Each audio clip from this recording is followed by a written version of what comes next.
சிறப்பாக என்னென்ன செய்ய வேண்டும் என்று டாக்டர் ராணிகுமார் அவர்கள், அப்படிப்பட்டவர் சிறப்பான அளவிற்கு வெற்றி பெறுவது உறுதி என்பது சந்தேகமில்லை.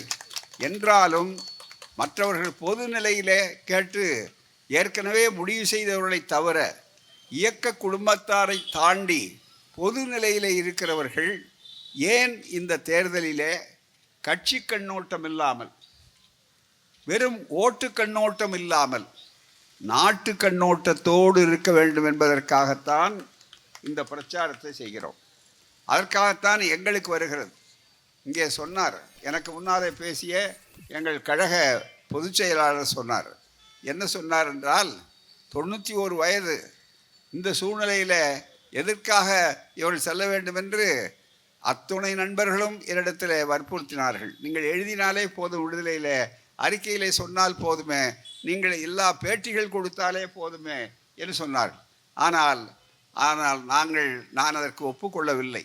எவ்வளவு தொல்லையாக இருந்தாலும், உடல் தொல்லையாக இருந்தாலும், அல்லது என்னுடைய முடிவே அதனால் ஏற்படக்கூடியதாக இருந்தாலும் கூட அதை பற்றி கவலைப்படாமல் இங்கே ஈடுபடுவதற்கு காரணம், நான் ஒரு பெரியார் தொண்டன், வாழ்நாள் மாணவன். கடைசி வரையிலே 94 ஆண்டு வரையிலே மூத்திர சட்டியை தூக்கி கொண்டு போன தலைவர், தன்னுடைய இறுதி மூச்சு அடங்குகிற வரையிலே பேசிய ஒரு தலைவர், வழிகாட்டிய ஒரு அறிவாசான் காட்டிய அந்த உணர்வு, அதைவிட இன்றைக்கு இந்த நாடு தனி மனிதனுடைய உயிர் முக்கியமல்ல, இந்த நாட்டினுடைய ஜனநாயக உயிர் மிக முக்கியமானது. இப்போது அதற்கு சவால் ஏற்பட்டிருக்கிறது. அது குத்துயிரும் கொலை உயிருமாக இருக்கிறது. நம் நாட்டு ஜனநாயகம் மிக முக்கியமாக இப்போது எங்கே இருக்கிறது என்று சொன்னால், உலக நாட்டு பார்வையோடு சொல்லுகிறோம். உள்ளூர் பார்வை அல்ல, கட்சி கண்ணோட்டம் அல்ல, உலக பார்வை என்னவென்றால், இந்திய ஜனநாயகம், இந்திய நாட்டு ஜனநாயகம், இந்திய நாட்டிலே வரையறுக்கப்பட்டிருக்கிறதே புரட்சியாளர் அம்பேத்கர் அவர்களை முன்னிறுத்தி நடத்தப்பட்ட அந்த அரசியல் சட்டத்திலே சொல்லுகின்ற 5 கூறுகள் இருக்கிறத, அந்த 5 கூறுகளும் மிகப்பெரிய அளவிற்கு சவாலுக்கு அது ஆளாகி இருக்கிறது, கேள்விக்குறியாக கூடிய அளவிற்கு வந்திருக்கிறது. ஆகவே நான் அதை எப்படி தடுத்து நிறுத்துவது என்பதற்காகத்தான் இந்த சூழ்நிலைகளை வந்திருக்கிறோம். நாட்டிலே மிக முக்கியமாக ஜனநாயகம் எங்கே இருக்கிறது? நாடாளுமன்றத்திலே இருக்க வேண்டிய ஜனநாயகம்,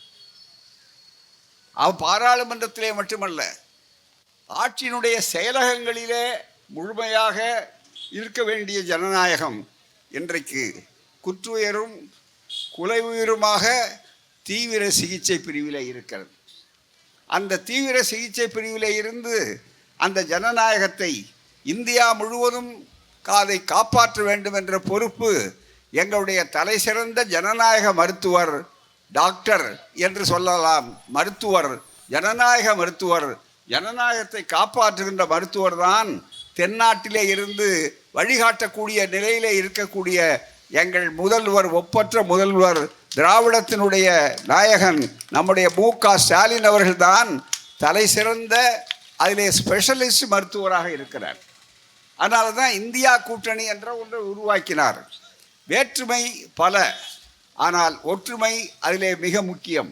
எப்படி ஒரு தீயை அணைப்பதற்காக யாரும் கட்சி வேறுபாடு அல்லது மற்ற வேறுபாடுகளை பார்க்காமல் முழுக்க ஆளாளுக்கு இந்த தீ எல்லோரையும் பிடிக்கும் என்பதற்காக அவர்கள் வருகிறார்களோ, அதே போன்று தான் இந்த ஆபத்து வந்திருக்கிறது என்பதற்காகத்தான் இன்றைக்கு அவர்கள் இந்தியா முழுவதும் இருக்கிற அத்தனை கட்சிகள், பல மாநிலங்களில் இருக்கிற கட்சிகளை உண்டாக்கி இருக்கிறார்.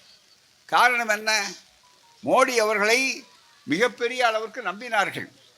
2014 மிகப்பெரிய அளவிற்கு, அதற்கு முன்னாலே சிறப்பாக ஆண்டது மன்மோகன் சிங் அவருடைய தலைமையில் யூபிஏ என்ற ஐக்கிய முற்போக்கு கூட்டணி ஆட்சி எந்த விதமான சங்கடமில்லாமல் செய்தார்கள். அதற்கு முன்னாலே வழிவகை செய்தார்கள். அரசியல் சட்டத்திலே சொல்லப்பட்டிருக்கிற அத்தனை நிதியை, அத்தனை பொறுப்புகள், தத்துவங்களை நிறைவேற்றினார்கள். அரசியல் சட்டத்திலே மிக முக்கியமாக இருக்கக்கூடிய 5 அம்சங்கள் இருக்கிறது. ஒன்று, வி தி பீப்புள் என்று மக்களுக்கு நாங்களே வழங்கி கொண்டது என்று அம்பேத்கர் அவர்கள் ஆரம்பித்தார்கள். அதிலே முன்னாலே இருக்கக்கூடியதிலே மிக முக்கியமானது இறையாண்மை, sovereign secular socialist democratic, republic என்ற 5 அம்சங்கள். முதலாவது மக்களிடம் உள்ள இறையாண்மை, ரெண்டாவது அதுக்கு அடுத்தது மதச்சார்பின்மை, அதற்கடுத்து சமதர்மம், சமதர்மத்துக்கு தாண்டி ஜனநாயகம், குடியரசு. வெறும் குடியரசு அல்ல, ஜனநாயக குடியரசு.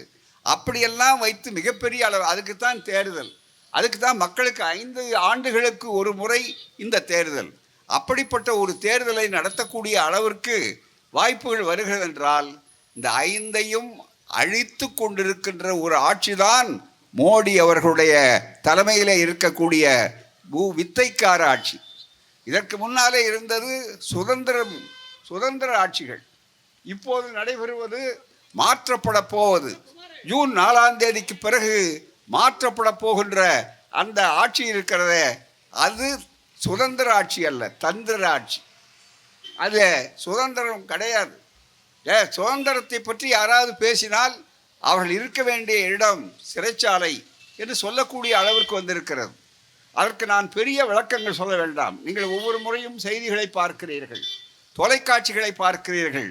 குறைந்தபட்சம் இன்றைக்கு கூட டெல்லியிலே இருக்கக்கூடியவர்கள், அங்கே இருக்கிற ஒரு கட்சி தலைநகரத்திலே பாஜக எண்ணி பார்க்க முடியவில்லை, அதுக்கு பக்கத்தில் எண்ணி பார்க்க முடியவில்லை. ஒரு சாதாரண ஒரு வருமான வரித்துறை அதிகாரியாக இருந்த ஒருவர், அவருக்கு தெரியும் அவர் அரசியலுக்கு வந்தார். அந்த கட்சி தான் ஆம் ஆத்மி என்பது.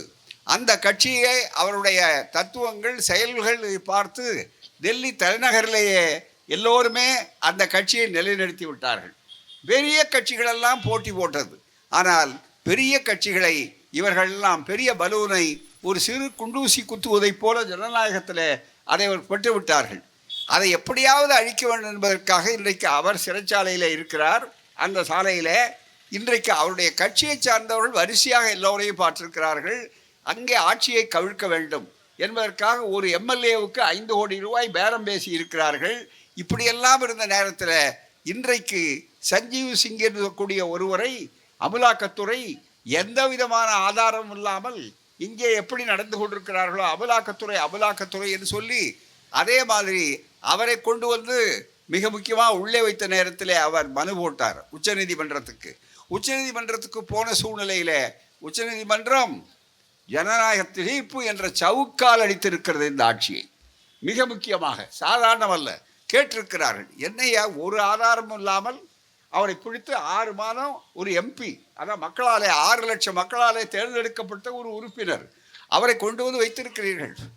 2 மணி நேரத்துக்குள்ளாக அவரை விடக்கூடாது என்று பேசுகிறீர்கள், வெளியில் விடக்கூடாது என்று, ஏதோ அவர் விட்டால் இந்தியாவே போய்விடும் என்று மாதிரி சொல்லுகிறீர்கள். 2 மணி நேரத்துக்குள்ளே உங்களுடைய முடிவை சொல்லியாக வேண்டும் என்று நீதிபதி இப்பொழுது கண்டிப்பான குரலிலே கேட்கிறார். இது ஒரு முறை அல்ல, 7 முறை. ஆனால் இந்த ஆட்சி ஏதோ முதலில் மழை பெய்ததை போல இருக்கிறது. அதுதான் மிக முக்கியமானது. ஆகவே அந்த மாதிரியான ஒரு சூழ்நிலையில் உடனடியாக நடுங்கி போய் உடனடியாக 1 மணி நேரத்துக்குள்ளாக அவர்கள் உடனடியாக எங்களுக்கு ஆட்சேபனை இல்லை, அவரை நீங்கள் ஜாமீனில் விடுங்கள் என்று சொல்லி மிக முக்கியமாக வெளியே வந்திருக்கிறார். நான் இன்றைக்கு மாலையிலே வந்த செய்தியை வைத்து பேசுகிறேன். இப்படி எத்தனையோ முறை 7 அல்லது 8 தடவை இன்றைக்கு நடந்து கொண்டிருக்கிறது. ஆகவே தான் ஒரு காலத்தில் 10 ஆண்டுகளுக்கு முன்னாலே 2014 மிக முக்கியமாக என்ன நினைத்தார்கள் என்று சொன்னால், முதல் முறையாக வரும்போது சரி மாற்றம் வரட்டுமே, ஏன் இவர்களே இருக்கணும், கொஞ்சம் மாற்றம் வரட்டுமேன்னு இளைஞர்கள், படித்த இளைஞர்கள் நினைத்தார்கள். ஏராளமாக திராவிட இயக்கத்தின் மூலமாக படித்திருக்கிற காரணத்தால் இங்கு ஏராளமான வேலையற்ற இளைஞர்கள் என்று சொல்லக்கூடிய அந்த வாய்ப்பை பெற்றார்கள். அப்படிப்பட்ட ஒரு சூழ்நிலையில் இன்றைக்கு ஏதோ வந்த உடனே இவருக்கு என்ன சூழல் வந்தது என்று சொன்னால், நாங்கள் உங்களுக்கு வாயில் பெரிய அளவுக்கு உத்தரவாதம் கொடுத்தார்கள். சாதாரணம் அல்ல, உத்தரவாதம் கொடுத்தது சாதாரணம் அல்ல.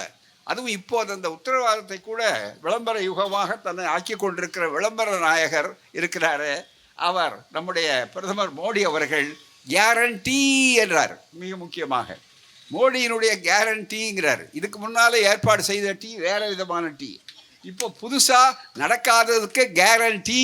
இப்போ அதுதான் மிக முக்கியம். அந்த கேரண்டியில் முதல்ல என்ன, அந்த இளைஞர்களுக்கு பார்த்து சொல்லு நாக்கில் தேனை தடவுற மாதிரி 2 கோடின்னார் வேலை காலத்தில். வேறு ஒரு ஆண்டுக்கு 2 கோடி, அதுவும் ரொம்ப நாள் இல்லை, 10 ஆண்டுக்கு இல்லை, ஒரு ஆண்டுக்கு 2 கோடி அப்படின்னார். அப்படின்னா இந்த 10 ஆண்டில் எவ்வளோ வேலை கிடைச்சிருக்குன்னா, வெளிநாட்டுக்காரர்கள் எல்லாம் இங்கே வந்து நம்ம ஐயோ இங்கே இருக்கிற ஆட்கள் போதாது, வெளிநாட்டுக்கு வரட்டும் அப்படின்னு சொல்லக்கூடிய அளவிற்கு அவர்கள் வந்திருக்கார்கள். 20 கோடி வந்ததா? இல்லை. இருக்கிற வேலையே போயிடுச்சு. இப்போ இளைஞர்கள்லாம் பார்த்தீங்கன்னா அதிகமானது. ஆனால் தமிழ்நாடு என்ற கூடிய நம்முடைய இந்த தமிழ்நாடு மாநிலம், இங்கே ஒப்பற்ற முதல்வர் ஸ்டாலின் அவர்களுடைய ஆட்சியினாலே இங்கே ஏராளமான புதிய வேலை வாய்ப்புகள் கிடைத்து இப்போது கூட 70 லட்சத்திற்கு மேலான வேலை வாய்ப்புகளை உருவாக்கி தருகின்றோம், ஏற்பாடு செய்திருக்கிறோம் என்று சொல்லி வெளிநாட்டில் இருக்கிற அத்தனை பேரும் முதலீடுகள் செய்வதற்கு வேறு மாநிலங்களை பற்றி கவலைப்படாமல் மிக முக்கியமாக அவர்கள் இங்கே வந்து கொண்டிருக்கிறார்கள். அதே நேரத்தில் 2 கோடி என்னாச்சு? அது மட்டுமல்ல, எல்லோரும் வங்கி கணக்கு ஆரம்பிங்க, கிராமப்புறத்தில் இருக்கிறவங்கள வங்கி கணக்கு ஆரம்பிப்பீங்க, உடனே உங்களுக்கு 15 லட்சம் ரூபா பொத்துன்னு கீழே விழும் என்று சொன்னார்கள்.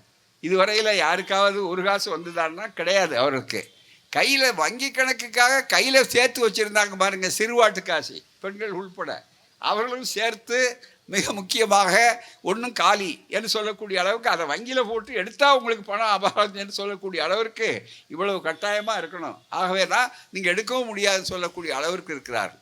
இப்படி கேட்டால் அதுக்கு உடனே என்ன பதில் சொன்னார்கள் என்று சொன்னால், இல்லை எங்களால் என்ன காரணத்தினாலும் செய்ய முடியல, அதுக்கு பிறகு நாங்கள் தாராளமாக செய்வோம் என்று சொல்லி நியாயமான அறிவுபூர்வமான சமாதானங்களை சொன்னார்களா, விளக்கங்களை தந்தார்களா என்றால் கிடையாது. மாறாக என்ன சொன்னார்? விமர்சு அமித்ஷா, அவருக்கு அவர் பெரிய தளபதி, அவர் தான் மிக முக்கியம். அவங்க 2 பேரும் என்ன சொன்னார் நண்பர்களே, அது சும்மா சொன்னோம். அதாவது ஹிந்தியில் ஜும்லா அப்படின்னாங்க. நமக்கு அந்த வார்த்தையே தெரியாது. மிக முக்கியமாக அந்த ஜும்லான்னு சொல்லக்கூடிய அளவில் இன்றைக்கு எல்லா வாக்குறுதிகளையும் அப்படி ஆக்கியிருக்கிறார். மிக முக்கியமாக விலைவாசியை இறக்குவோம்னு சொன்னார்கள். இன்றைக்கு விலைவாசி எங்கே போயிருக்கிறது என்று நான் பட்டியல் போட வேண்டாம். அன்றாட வாழ்க்கையிலே திணறி கொண்டிருக்கிற நம்முடைய தாய்மார்களுக்கு தெளிவாக தெரியும். அதற்கு முன்னாலே தங்களுக்கு விவசாயத்தில் வேலை இல்லாத நேரத்தில் கிராமப்புற வேலைவாசி திட்டம், மகாத்மா காந்தி பேரில் வைக்கக்கூடிய அந்த திட்டம், அதற்கும் கொடுத்த பணத்தை ஒதுக்கிறத அவர்கள் கெடுத்து விட்டார். மிக முக்கியமாக இப்படி எல்லா துறைகளிலும் வேலைவாய்ப்பு, விலைவாசி ஏற்றம், அதைவிட விவசாயிகளுடைய வாழ்க்கையை 2 மடங்காக பெருக்குவோம் அவர்களுடைய வாழ்க்கையில் அப்படின்னாரு. அந்த விவசாயிகள் அதை நம்பினாங்க. ஆனால் அதுக்கு முழுக்க இன்றைக்கி ஆபத்து ஏற்பட்டு விட்டு, ஒரு ஆண்டு மேலே டெல்லி தலைநகரில் கொட்டும் மழை, கொளுத்தும் வெயில், கடும் பனி, இவைகளையெல்லாம் பொருட்படுத்தாமல் பஞ்சாபிலிருந்தும் சுற்று வட்டாரத்திலிருந்தும் எல்லாரும் குடும்பமாக அங்கே வந்து அப்படியே இரவு பகல் பாராமல் அப்படியே படுத்து கிடந்தாங்க. அங்கேயே நடு ரோட்லேயே சாப்பிட்டாங்க, அங்கேயே சமைச்சாங்க. இது அத்தனையும் நீங்கள் தொலைக்காட்சியில் பார்த்தது தான். ஆனால் இவர் என்ன செய்தார்? மிக முக்கியமாக இல்லை அப்புறம் அதுவும் தேர்தல் மற்ற மிகப்பெரிய அளவு உலக அளவுக்கு கெட்ட பேர் வந்து விட்டது என்று தெரிந்த உடனே அந்த 3 சட்டங்களையும் நான் வறுக்கிறேன், தின்வாங்கிறேன் என்று சொல்லிவிட்டு வழக்குகள், இதுக்கு வேண்டாம் உங்களுக்கு குறைந்தபட்ச நிதி, அதாவது விலை குறைந்த விலை உத்தரவாதம் என்று ஒரு கேரண்டி கொடுத்தார். மினிமம் சப்போர்ட் ப்ரைஸ் என்று அதுக்கு பெயர். மிக முக்கியமாக அதாவது அறுவடை செய்கின்ற தானியங்களுக்கு குறைந்தபட்ச விலை நிர்ணயம். அந்த சட்டம் முதல்ல வந்தது பெரிய முதலாளிகளுக்கு வசதியாக, ஏழைகளுக்காகல்ல. ஆகவே இதை எதிர்த்தார்கள் அவர்கள். அதை நான் செய்கிறோம். 48,000 வழக்கு போட்டாங்க. சில பேர் மேலே காரை ஏற்றி டிராக்டரை ஏற்றி கொன்று அவ்வளவு செய்தார்கள். இதையெல்லாம் பற்றி விசாரிக்கணும்னு சொன்னோட செய்வோன்னு சொன்னாங்க. ஆனால் எதுவும் செய்யலை. இப்போ அது செய்யணுன்ற இந்த நேரத்துக்காக தான் அங்கே இருந்து பஞ்சாபிலிருந்து, ஹரியானாவிலிருந்து, உத்தரப்பிரதேசத்திலிருந்து, பீகாரிலிருந்து மற்ற இடங்களில் விவசாயிகள் வரக்கூட ஆரம்பிச்சிட்டாங்கன்னு உடனே டெல்லியை சுற்றி இரும்பு வேலி போட்டிருக்காங்க. அது மட்டுமல்ல, அங்கே துப்பாக்கி பிரயோகம், கண்ணீர் புகை பிரயோகம், இப்படி தொடர்ந்து நடந்து கொண்டிருக்கக்கூடிய இந்த வாய்ப்புகளையெல்லாம் அவர்கள் நடத்தி கொண்டிருக்கிறார்கள்னா விவசாயிகளுக்கு இவர்கள் கொடுத்த பரிசு அதுதான். இவர்கள் தான் விவசாயிகள் வாழ்வை ரெட்டிப்பு மடங்கு ஆக்கக்கூடியன்னு சொன்ன எதுலையாவது ஒன்றில் அவர்கள் நாணயமாக நடந்திருக்கிறாரா எண்ணி பார்க்க வேண்டும். அது மட்டுமல்ல, இங்கே வந்து பேசும்போது இதுவரை தமிழ்நாட்டுக்கு அவர்கள் கால் ஊன்ற முடியாது.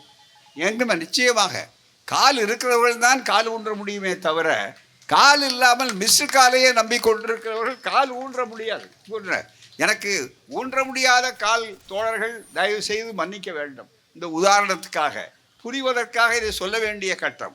இதையெல்லாம் விளக்கமாக சொல்ல வேண்டுமானால் நீண்ட நேரம் சொல்ல வேண்டும். ஆனால் நீண்ட நேரம் பேச வாய்ப்பில்லை. ஒரு பக்கம் மழையை பற்றி நான் கவலைப்படவில்லை. அடுத்தபடியாக திருநெல்வேலிக்கும் செல்ல வேண்டிய நேரம், பயண நேரம் உங்களுக்கெல்லாம் தெரியும். 10 மணிக்குள்ளாக தேர்தல் விதிப்படி முடித்து கொள்ள வேண்டும். அப்படிப்பட்ட சூழ்நிலையில் இந்த புத்தகங்களை நாங்கள் போட்டிருப்பதற்கு காரணமே, இந்த 4 புத்தகங்கள் ரொம்ப ரொம்ப மிக முக்கியம். இதெல்லாம் ரொம்ப குறைஞ்ச விலைக்கு, அடக்க விலைக்கும் கீழே நட்டத்துக்காக பிரச்சாரத்துக்காக கொடுக்குறோம். கொண்டு வருவார்கள், வாங்க வேண்டும். மொத்தமாக வாங்கி மற்ற தோழர்கள் மத்தியிலே, பொதுமக்கள் மத்தியிலே கொடுக்க வேண்டும். இது மக்கள் விரோத பாஜக அரசை விரட்டி அடிப்போம். ஏன் விரட்டி அடிக்கப்பட வேண்டும் என்பதற்கு ஆதாரபூர்வமான செய்திகள் மிக முக்கியமாக. அது மட்டுமல்ல, மிக முக்கியமாக இந்த ஆட்சி நம்முடைய ஆட்சி, நம்முடைய என்றால் நம்முடைய மக்களுடைய ஆட்சி. இன்றைய திராவிடர் முன்னேற்றக் கழகம், திராவிடர் இயக்கத்தினுடைய அடித்தளமாக எடுத்துக்காட்டாக இருக்கக்கூடிய நம் ஆட்சியை நடத்தக்கூடிய முதல்வர் ஸ்டாலின் அவர்கள் இந்தியாவுக்கு எடுத்துக்காட்டான முதல்வராக இன்றைக்கு திகழ்ந்து கொண்டிருக்கிற அவருடைய அந்த வாய்ப்புகளில் என்னென்ன சாதனைகள் என்று தெரிந்து கொள்ள வேண்டும் என்பதற்கு அடையாளமாகத்தான் இந்தியா மக்களவை தேர்தலில், இந்த தேர்தலில் இந்தியா கூட்டணியை ஆதரிக்க வேண்டும். ஏன் என்று புள்ளிவரத்தோடு ஆதாரபூர்வமாக ஒரு வரியை கூட யாரும் மறுக்க முடியாமல் இருக்கக்கூடிய அளவிற்கு ஆதாரபூர்வமாக எடுத்து சொல்லி இருக்கின்றோம். அடுத்தது, அந்த பாஜக அரசை ஏன் தோற்கடிக்கப்பட வேண்டும், அந்த அரசு ஏன் மறுபடியும் அது அரியாசனத்துக்கு வரக்கூடாது என்ற அளவிற்கு மக்கள் தங்களுடைய கடமையை செய்ய வேண்டும் என்பதற்காகத்தான் இதை சொல்லுகின்றோம். அதற்கடுத்து இன்னொன்று சுருக்கமாக உங்களுக்கு சொல்ல வேண்டுமானால், பல செய்திகளை சொல்ல நேரமில்லை, வாய்ப்பில்லை. இடையிலே வேண்டுமென்றே பிரச்சாரத்தை கூட அவர்கள் 10 நாட்களுக்குள்ளாக சுருக்கி விட்டார்கள். மற்ற மாநிலங்களெல்லாம் பின்னாலே. ஆனால் தமிழ்நாடு மட்டும் முதல்ல வைத்து நெருக்கிய காரணமே, மக்களுக்கு பிரச்சாரம் செய்வார்கள், மக்களுக்கு கண் திறந்து விடக்கூடாது. ஆகவே அவசரமாக அவசர கோலத்தில் அள்ளி தெளித்தது என்று சொல்லுவது மாதிரி வரக்கூடிய வாய்ப்புகள் இருக்குது. பிரதமர் மோடிக்கு கருஞ்சட்டைக்காரன் திறந்த மடல் என்று ஒரு 10 ரூபாய் தான் இந்த புத்தகம். மற்றெல்லாம் 20 என்று. அதை விட இன்று தினமும் பார்க்குறீங்க, இதுவரையில் என்னென்னோ சொல்லி பார்த்தார். 6 முறை வந்தார். 6 மனமே 6, 6 மனமே 6ன்னு சொல்லக்கூடிய அளவிற்கு 6 தடவை வந்தார். அது மட்டும் இல்லை, 6 முகத்தோடு வந்தார். ஒரு முகம் இல்லை, ஒவ்வொரு வரும்போதும் அவருடைய வாய் திறக்கும் போது ஒவ்வொரு குற்றச்சாட்டு மிக முக்கியம். இதெல்லாம் சொல்லி பார்த்தாரு. கடைசியில் ஏன் இன்றைக்கு எல்லாம் விட்டு திடீர்னு அங்கே விட்டு எதை சொல்லி இருக்கிறாருனாக்கா, அங்கேருந்து புதுசாக கண்டுபிடிச்சி ஒன்று சொல்கிறார். என்ன தெரியுங்களா? கச்சத்தீவை காங்கிரஸும் திமுகவும் அங்கே தாரை வார்த்து விட்டது. மிக முக்கியமாக இவர்களெல்லாம் அதுக்கு ஒத்துழைத்தார்கள். திமுக மத்திய அரசாங்கத்திலே காங்கிரஸ் செய்தது என்றெல்லாம் சொல்லி இன்றைக்கு அதன் மூலமாக மீனவர்களே உங்களுக்கு என்றார். மீனவர்களுக்கு போய் உறுதிமொழி கொடுத்தது இவர் 10 ஆண்டுகளுக்கு முன்னாலே நடந்ததைப் போல உங்களுக்கு கைது இருக்காது. அங்கே சில இலங்கை சிறைக்கு போக வேண்டாம். முன்னாலே நடந்ததைப் போல உங்கள் படகுகளை பறிமுதல் செய்ய மாட்டார்கள் என்று சொல்லக்கூடிய அளவிற்கு இன்றைக்கு என்ன நடந்திருக்கிறது என்றால், மிக முக்கியமாக ஏராளமான அளவிற்கு அவர்கள் கொடுமைகளை பெற்ற உடனே அதற்கு வழி தெரியாமல் அந்த மக்கள் கேட்கிறார்கள். ஏன் உங்களுக்கு என்ன ஆயிற்று என்று கேட்கிற நேரத்தில் அவளால் பதில் சொல்ல முடியல. அதுக்கு தான் எப்பவுமே சொல்றார். அதுக்காக ஒரு பயன் எடுத்து கொள்வதற்கு ஒரு காரணம். கச்சத்தீவுன்னா எப்படி, அது என்ன ஒரு பெரிய அளவிற்கு அந்த குறிப்பிட்ட பகுதியிலே இருக்கக்கூடிய அந்த வாய்ப்புகளை அன்றைக்கு இந்தியாவிலிருந்து எடுக்கக்கூடாதுன்னு சொல்லி பாராளுமன்றத்திலே வெளிநடப்பு செய்து அந்த சட்டத்தையே கிழித்த இயக்கம் திமுக. செழியன் அன்றைக்கு இருந்தார். ஆதாரபூர்வமாக விடுதலையில் அதை தெளிவாக எழுதியிருக்கிறோம். அதுக்கு பிறகு சட்டமன்றத்தில், தமிழக சட்டமன்றத்தில் கலைஞர் அவர்கள் மிக தெளிவாக கண்டன தீர்மானம் கொடுத்தது மட்டுமல்ல, தமிழ்நாடு முழுக்க எல்லா ஊர்களிலுமே கச்சத்தீவை தாரை வார்த்த ஒன்றிய அரசுக்கு, அன்றைய அரசுக்கே கூட கண்டனம் என்று நடத்தியது திராவிட முன்னேற்றக் கழகம், திராவிடர் கழகம், இந்த மாதிரி அமைப்புகள். நானே அதற்கு சாட்சி. நான் நீலகிரி மாவட்டத்தில் இருக்கிற கூடலூர் என்ற ஊருக்கும் அதற்கு பக்கத்தில் இருக்கிற ஊருக்கும் சென்று அங்கே பிரச்சாரத்தை செய்தோம். என்னோடு அன்றைய அமைச்சர் கண்ணப்பன் இன்றைக்கும் இருக்கிறார் பொள்ளாச்சியில். அப்படிப்பட்ட கண்ணப்பன் அவர்கள் என்னோடு பேசினார்கள். வழக்கு நாங்கள் தான் உயர்நீதிமன்றத்தில் போட்டோம். ஆகவே அதை பற்றியெல்லாம் உங்களுக்கு செய்திகள் வருது. இப்போ உங்களுக்கு நிறைய சொல்லுவோம், நேரம் இல்லை. ஆனால் அதை ஏன் இப்போ எடுத்தார்? திடீர்னு 50 வருஷத்துக்கு முன்னால் நடந்தது. இப்போ இவருடைய ஆட்சி முதல்வராக குஜராத்தில் இருக்கும்போது சங்கதிகள்லாம் எடுத்தால் என்ன ஆகும்? அவருடைய பிரதமராக இருக்கக்கூடிய வாஜ்பாயே அங்கே நடந்த கொடுமையான சூழல்களை எல்லாம் பார்த்து பல பேர் மதத்து அடிப்படையில் கொல்லப்பட்ட காரணமெல்லாம் இருந்த காரணத்தை வைத்துக்கொண்டு இவருக்கு ஒரு வார்த்தை சொன்னார்.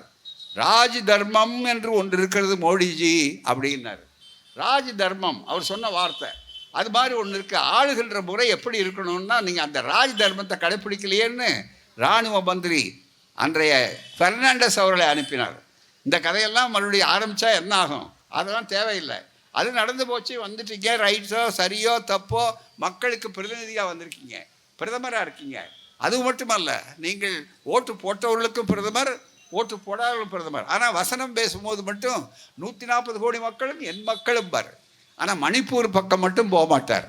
அங்கே பெண்களை பார்த்து நிர்வாணப்படுத்தி ஒடுக்கப்பட்ட பழங்குடியினர்களை மக்களை பார்த்து அங்கே வேகமாக பண்ணார். இதுவரை மணிப்பூர் இந்தியாவுடைய ஒரு பகுதி அல்லவா? அதை விட இன்னொரு கொடுமை என்னன்னா, பல மக்களுக்கு தெரியணும். அவர் கச்சத்தீவு சொன்னல, அருணாச்சல பிரதேஷ்னு அந்த வடகிழக்கிலே இன்னொரு மாநிலம் இருக்குது. அந்த மாநிலத்தில் முழுக்க யார் வசம் இருக்கிறது என்றால், பாதிக்கு மேலே 2000 கிலோமீட்டர் அந்த பகுதியில் சீனாவின் வசம் இருக்கிறது. சீன பெயர்கள் வைத்து விட்டார்கள். அதை மீட்பதற்கு இவருக்கு வாய்ப்போ வசதியோ இதுவரையிலே செய்யாதவர். இன்றைக்கு எப்போது 50 ஆண்டுகளுக்கு முன்னால் நடந்த கச்சத்தீவை பற்றி இப்போது அவர் பேசுகிறார்னு சொன்னால், எதற்காக? இந்த ரகசியத்தை மட்டும் நீங்கள் புரிஞ்சுக்கிட்டு அது வேண்டும். ஏன்னா நேரம் அதிகமாகிவிட்டது. ஒன்று, பாஜகவின் ப்ரீபெய்டு போஸ்ட்பெய்டு ஊழல்கள், தேர்தல் பத்திர முறைகேடுகள்னு இப்போ திடீர்னு கேட்டிருக்கீங்க. ஊழல், மெகா ஊழல் எதை செஞ்சுருக்கிறாங்க அப்படின்னா, சாதாரண ஊழல் இல்லை, இமாலய ஊழல், மிகப்பெரிய அளவுக்கு. அந்த மாதிரி ஒரு ஊழலை 10,000 12,000 கோடி அதை எல்லாம் யார் சேர்ந்து வாங்கினாங்க? இந்தியாவினுடைய ஏழை மக்கள் தானாக விரும்பி கொடுத்தாங்க. அந்த ஏழைகளில் யார் ரொம்ப மிக முக்கியமானவங்க? அதானி, அம்பானி, அதே மாதிரி டாட்டா, பிர்லா. இவர்கள் தொடர்புடைய நேரடியாக இருக்கோ அல்லது மறைமுகமாக இருக்கோ, அது மாதிரி மட்டும் இல்லை. அவர்கள் கொடுக்கலைன்னா, தேர்தல் பணத்தை பாஜகவுக்கு கொடுக்கலைன்னா என்ன செய்வாங்க? உடனே அவர் கையில் இப்போ ஒரு திரிசூலத்தை வச்சுருக்கிறார். அந்த திரிசூலம் இருக்கு பாருங்கள். அந்த திரிசூலத்தை எடுத்து அப்படியே யமன் கோயிலில் வரும்போது மார்க்கண்டேயன் ஓடிப்போனான்னு பழைய கதை சொல்லுவாங்க. அது மாதிரி மிக முக்கியமாக வேகமாக போகக்கூடிய அந்த திரிசூலத்துக்கு ஒன்று வருமான வரித்துறை, இந்த 3 முள், இன்னொன்று அமலாக்கத்துறை, இன்னொன்று சிபிஐ. இந்த 3ஐ வைத்துக்கொண்டு தான் போகிறார். இந்த 3ஐயும் தான் இப்போ உச்சநீதிமன்றம் கடுமையான வார்த்தைகளாக கண்டிச்சிருக்கு. அதில் இந்த தேர்தல் பாண்டுன்னு சொல்லக்கூடிய உத்தரவாதத்தில் இவர்கள் வாங்கியிருக்கிறார்கள். யாரிடம் வாங்கியிருப்பாள்? பணம் கொடுக்கலன்னா அந்த கம்பெனி இருக்கு பாருங்கள், அந்த கம்பெனிக்காரர்கள் மேலே அடுத்த நாள் வருமான வரி போகும். வருமான வரி போன உடனே அல்லது உடனே அமலாக்கத்துறை போகும். வருமானம் போனே அவர்கள் சரியாக வந்து அந்த வழக்கு மிரட்டப்பட்ட உடனே அவர்கள் பத்திரம் வாங்கி கொடுப்பாங்க. பத்திரமாக போகும், பணம் பத்திரமாக போய் சேரும். அதுதான் மிக முக்கியம். ஆகவே அப்படிப்பட்ட ஒரு சூழ்நிலையில் மிக முக்கியமாக இன்றைக்கு ஊழல் பெருகி போச்சு. இதை உச்ச நீதிமன்றம் வழக்கெடுத்து வெளியில் காட்டணும். எவ்வளோ வாங்கியிருக்கீங்க? ரொம்ப நாள் ஆகுங்க, அது கணக்கு சொல்ல முடியாது. அவங்க சொன்னாங்க மார்ச் 6ஆம் தேதி, சென்ற மாதம் 6ஆம் தேதி அன்னைக்கு கரெக்டாக கொடுத்தாகணும் அப்படின்னு சொன்னாங்க புள்ளி விவரத்தை. உடனே 6ஆம் தேதி வர்ற வரையில் காத்திருந்து உடனே தந்திரமாக இப்போ நிறையா இருக்குங்க, அது சொல்ல முடியாது, அதுக்கு நேரம் வேணும், அதனால் வழக்கை வந்து ஜூன் மாதத்துக்கு பிறகு, ஜூலை மாதத்துக்கு பிறகு தள்ளி போடுங்க. ஜூன் மாதத்துக்கு பிறகு. ஏன் ஜூன் மாதம் வரையில் தள்ளி போட்டால் தேர்தல் அதுக்குள்ளே முடிஞ்சிடும். இந்த தேர்தலில் இப்படி மேடையில் பேசுகிறாங்க பாருங்கள், இந்த மாதிரி புத்தகம் வருது பாருங்கள், இந்த தகவல்கள்லாம் மிக முக்கியமாக வெளியே வராது. அதற்காகத்தான் இந்த வாய்ப்புகளை அவர் செய்து தந்தர் பண்ணார். ஆனால் இந்த ஆட்சியினுடைய இப்படி சொன்ன உடனே அந்த ஸ்டேட் பேங்க் ஆஃப் இந்தியான்னு நிதியமைச்சருக்கு கீழே இருக்குது பாருங்கள், அந்த நாட்டுடையமாகப்பட்ட அந்த நிதி அமைச்சரோட அந்த அமைச்சர் கொடுத்த அந்த வழக்கின் மீது காதை பிடித்து திருகியது இது உச்சநீதிமன்றம். இது என்னையா கம்ப்யூட்டர் யுகம், இது கணினி யுகம், எங்களை விட்டாலும் 2 மணி நேரத்தில் தட்டின உடனே பொத்தான தட்டின உடனே வரும். அதுவும் 5G வேகம் சாதாரணமல்ல. அப்படிப்பட்ட நேரத்தில் என்று சொன்ன உடனே வழி செஞ்சு ஆகணும். இப்போ என்ன சொல்கிறீங்க, இல்லைன்னா நாங்கள் பார்க்கட்டுமான்னு கேட்டாங்க. உடனே அப்புறம் மாற்றி அதுக்குள்ளே கொடுத்தாகணும், கொடுக்குறோம் அப்படின்னாரு. அப்புறம் என்னென்னவோ பண்ணாங்க. அதுக்கெல்லாம் பிரமாண பத்திரம் தாக்கல் பண்ணு அப்படின்ட்டாங்க. பிறகு எங்கெங்கே வந்தது, விவரம் சரியாக கொடுக்க மாட்டோன்னு அதை பிடிச்சி இன்னொரு தடவை தட்டாங்க. இப்படி ஒரு முறை அல்ல பல முறை அப்படியும் சொல்லி சொல்லி இந்த வெளியில் வந்து உலகம் பூரா இப்போ சிரிக்குது. மிக முக்கியமாக ஊழல் ஒழிப்பு நாயகனாக காட்டிக்கொண்ட நம்முடைய பிரதமர் மோடி அவர்களுடைய ஆட்சியில் மெகா ஊழல் இந்த தேர்தல் பத்திரம் மிக முக்கியமான. அவர்கள் எப்படிப்பட்டது, கம்பெனி நட்டத்தில் நடக்கிற கம்பெனி கூட போய் கொடுக்குறான், லாபத்தில் நடக்கிறவன் நன்கொடை கொடுப்பான். ஆனால் எங்கேயாவது நட்டத்தில் கடன் வாங்கி நன்கொடை கொடுக்குற வள்ளல்களை பார்த்துருக்கலாம் நீங்கள்? ஏன், தங்களை காப்பாற்றிக்கிறதுக்கு வேறு வழி இல்லை. ஆகவே தான் அது கொடுத்த உடனே பார்த்தீங்கன்னா இதாக இருக்குது. மிக முக்கியமாக வேறு புதுசாக ஏதாவது தொழிற்சி இந்த ஊழலை மறைக்கிறதுக்காக இதெல்லாம் பேசிடுவாங்கன்றதுக்காக தான் இதை மக்கள் மத்தியிலேருந்து பேசாமல் எதிர்கட்சிகள் வேகமாக வந்தாங்க பாருங்கள். அதுக்கு தான் மோடி கண்டுபிடிக்கிற வழி இருக்குது பாருங்கள். கச்சத்தீவுன்னு ஆரம்பிப்பார். உடனே இன்றைக்கி எல்லா தலைவர்களும் டிவியில் பார்த்தீங்கன்னா கச்சத்தீவு கச்சத்தீவு கச்சத்தீவுன்னா உடனே இதை மறைச்சிடுவாங்க. அதாவது பெட்டியை தூக்கிட்டு வேகமாக ஓடுற ஆள் அவன் அந்த பக்கம் பெட்டியை பறிச்சுட்டு போன உடனே ஐயோ அந்த பக்கம் ஓடுறான் அந்த பக்கம் ஓடுறான்னு எதிர்கட்சி காட்டினா இவன் இந்த பக்கம் திரும்பிட்டு போவான் பாருங்க. அந்த தந்திரம் தான். ஏன்னா எப்பவுமே மோடி வித்தைன்னா சாதாரண வித்தமல்ல, அது ரொம்ப தந்திரத்தில் உச்சகட்டமான அந்த வித்தை அது. ஆகவே அப்படிப்பட்ட ஒரு சூழ்நிலையில் இன்றைக்கு நடந்து கொண்டிருக்கிற எண்ணம் தான் இது. ஆகவே இதை நன்றாக நீங்கள் புரிந்து கொள்ளலாம். அதுக்காக தான் இந்த வேலை. இந்த ஆட்சி மாற்றப்பட்டால் ஒழிய வேற வழி இல்லை. இந்த நாட்டினுடைய ஜனநாயக உரிமைகள் அத்தனையும் பறிக்கப்பட்டு விட்டது. ஏனென்று கேட்டால் நாங்கள் ஜெயிலுக்கு போகிறத பற்றி கவலை இல்லை. நாங்கள் மிசா காலத்தையே சந்தித்தவங்க. சொல்கிறார் திராவிட முன்னேற்ற கழகம் நான் ஒரு இனிமேல் இருக்காது, அதை ஒழிச்சிட்டு தான் வேலை என்று சொல்கிறார். இப்படி பேசுகிறவங்க தான் காணாமல் போயிருக்காங்களே தவிர திராவிட முன்னேற்ற கழகம் நாளுக்கு நாள் அங்கே வருது. கலைஞர் போயிட்டார், அதுக்கப்புறம் வெற்றிடம் அப்படின்னார். அப்போ தான் நான் முதல்ல சொன்னோம் திராவிட கழகத்திலிருந்து அப்படி சொன்னவர்களுக்கு இது வெற்றிடம் இல்லை, இனிமே தான் இந்தியாவுக்கே இது கட்டிடம், உலகத்துக்கே கட்டிடமாக எங்கள் முதல்வர்களுடைய தலைமையில் நடத்துவார்கள்னு சொன்னோம். இன்றைக்கி அது உண்மையாக இருக்குது. உங்களுக்கு தெரியும், தாய்மார்கள்லாம் நிம்மதியாக உட்காந்துருக்காங்க வீட்டில். இப்போ முந்தி பார்த்ததை விட அதிகமாக டிவி பார்த்துட்டு இருக்காங்க நிம்மதியாக. காரணம் என்னன்னு கேட்டால் காலையில் புள்ள சாப்பிடலையே, அதுக்குள்ளே அறக்க பறக்க பார்க்கணுமே, இந்த புள்ள ரகலை பண்ணுதேன்னு சொல்லிட்டு அதுக்காக அவங்க தயார் பண்ணுவாங்க. தயார் பண்ணாலும் இந்த பிள்ளைங்க சாப்பிடாது. இல்லை நான் போகிறேன்னு. இப்போ அந்த பிள்ளைகள் பள்ளிக்கூடத்துக்கு போகிறதுக்கு முன்னாடி இப்போ அங்கே சிற்றுண்டி தயாராக இருக்குது. ஒரு தாயினம் சால பறிந்திருக்கக்கூடிய ஆட்சி இந்தியாவில் வேறு எங்கேயுமே கிடையாது. இந்த எல்லா மாநிலங்களும் இப்போ இதை பார்த்து செய்கிறான். இன்றைக்கி சாயந்தரம் ஒரு அருமையான செய்தி வந்திருக்கு. என்ன தெரியுங்களா? கனடா நாட்டுக்காரன் இதை காப்பி அடித்து இல்லை இதை பார்த்துட்டு எங்கள் நாட்டிலையும் இதை செய்யணுங்கிறான். எனவே திராவிட மாடல் சாதாரண மாடல், இது மோடி அரசின் தந்திர மாடலில் விளம்பர மாடல் இல்லை. இது செயல் புரிக்கக்கூடிய அளவுக்கு செயல் செய்யக்கூடியது. ஆகவே அந்த மிகப்பெரிய அளவுக்கு சாதனை தாய்மார்களுக்கு தெரியும். இவ்வளவு 140 கோடி மக்கள் என் மக்கள் என்று சொல்லக்கூடிய மோடி அவர்களே, மறுபடியும் ஓடி ஓடி வருவீர்கள் நீங்கள் 17ஆம் தேதி வரையில் என்பது உண்மைதான்.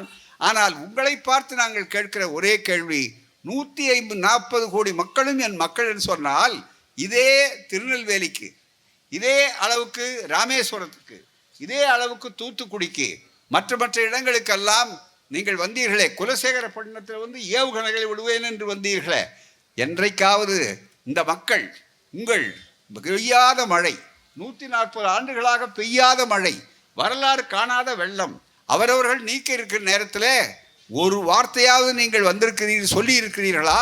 ஒரு வார்த்தையாவது நீங்கள் ஆறுதல் சொல்லி இருக்கிறீர்களா? அது மட்டுமல்ல, அந்த மக்களை பிறகாவது சந்தித்திருக்கிறீர்களா?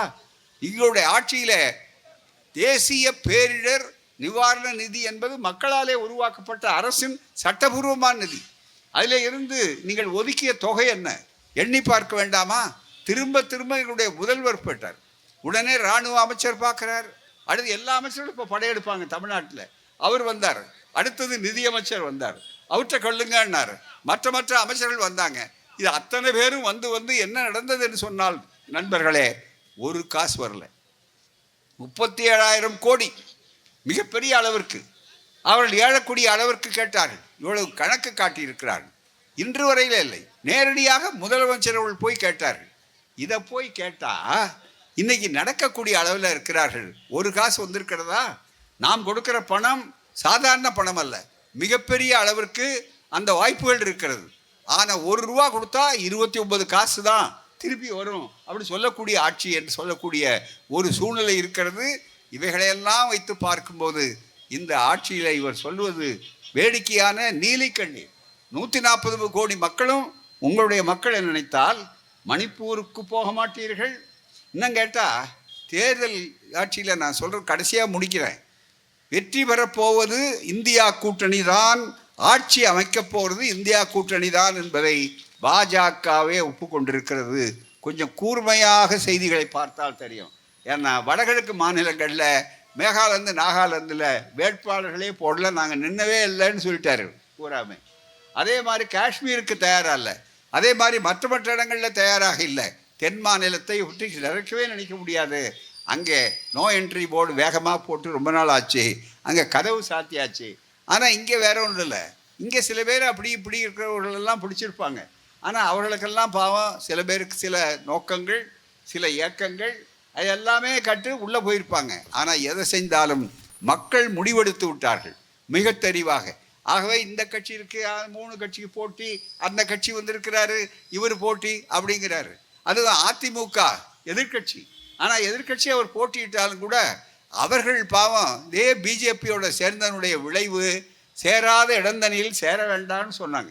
அந்த சேர்ந்தனுடைய விளைவு என்னென்னா, அவங்க கட்சி 3 கட்சி ஆகி மிக முக்கியமாக 3 தலைவர்கள் மூலம் 4 ஆயிடு மிகப்பெரிய அளவிற்கு ஆன பிற்பாடு என்ன சொல்லிகிட்டு இருக்காங்க ஒருத்தருக்கு ஒருத்தர். எனக்கு வருத்தம். ஏன்னா என்ன இருந்தாலும் நாங்கள் தாய் கழகம் மாதிரி புது நிலையில், அவர்கள் அந்த நிலையில் அவர்களுக்கு ஆபத்து வந்தால் கூட எங்களுக்கு ஒரு அன்பு, ஒரு மரியாதை. எங்கோ ஒரு தாய்க்கு ஒரு பக்கத்தில் எல்லா பிள்ளைகளையும் பற்றியும் ஒரு எண்ணம் பாருங்கள்.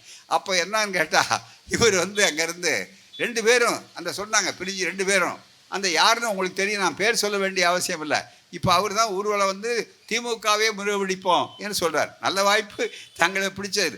ஆனால் உண்மையாகவே இருப்பாங்களா, அல்லது தேர்தல் முடிஞ்ச உடனே மறுபடியும் பழைய இது தொடருமா, அல்லது ஒரு இடைக்கால ஏற்பாடா அப்படிங்கிறத உறுதி பண்ணணும். அது ஒரு பக்கத்தில் இருந்தாலும் கூட ரொம்ப மிக முக்கியம். அவர் என்ன சொல்கிறாரு, யார் எதிர்கட்சி தலைவரை பார்த்து, எடப்பாடியாரை பார்த்து, அருமை நண்பர் பன்னீர்செல்வம் ஒரு காலத்தில் 5 வருஷத்துக்கு மேலே முதலமைச்சராக இருந்தவர்.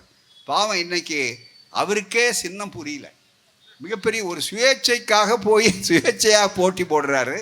ஓட்டு கேட்கும்போது அவர் அறியாமல் 2 இலைக்கு போடுங்கிறார். பழைய வாசனை ஒன்றும் கிடைக்கல. பல பேர் நம்பினாங்க. என்ன கிடைச்சதுன்னா கடைசியில் பலாப்பழம் தான் கிடைச்சிது. உள்ள சொலை இருக்கா இல்லையா, நல்ல சொலையான்னு கூட தெரியாது. மிக முக்கியமாக வரக்கூடிய ஒரு சூழல் உண்டாகிவிட்டது. அந்த சூழ்நிலை இருக்கார். இவர் என்ன சொல்கிறாரு, அவரை பார்த்து அங்கே திகார் ஜெயிலுக்கு இவர் போவது உறுதி அப்படின்னாரு. இல்லை, அதுக்கு முன்னால் இவர் ஜெயிலுக்கு போகிறது முன்னாடி உறுதி அப்படிங்கிறாரு. ஆக மொத்தம் இவங்க 2 பேரும் எங்களுக்கு என்ன கவலைன்னா, சட்டசபைக்கு போகிறேன்னு சொன்னவங்க இதுவரையில், பாராளுமன்றத்துக்கு போகிறேன்னு சொன்னவங்க இவங்க எல்லாம் யார் எந்த ஜெயிலுக்கு போகிறதுன்னு ஜெயிலையே இப்போ நிர்ணயம் பண்ணிவிட்டாங்களே அப்படிங்கிறது தான் மிக முக்கியமாக இருக்கக்கூடிய கொடுமை இருக்குது.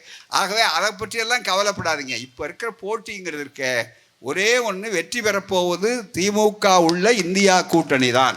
அதில் ஒன்றும் சந்தேகம் இல்லை. இப்போ மற்றவர்கள் ஏன் நிற்கிறாங்கன்னா, பிஜேபி எதுக்கு நிற்கிறாங்கன்னா, நோட்டான்னு ஒன்று இருக்குது.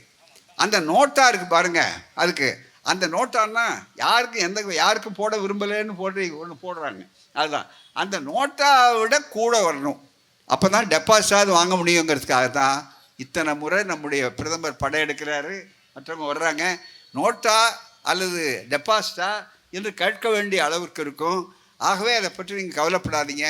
நிச்சயமாக இந்தியா கூட்டணி தான் ஜூன் 5ஆம் தேதிக்கு மேல் பதவி ஏற்கக்கூடிய ஆட்சி மாற்றம் உறுதியானது.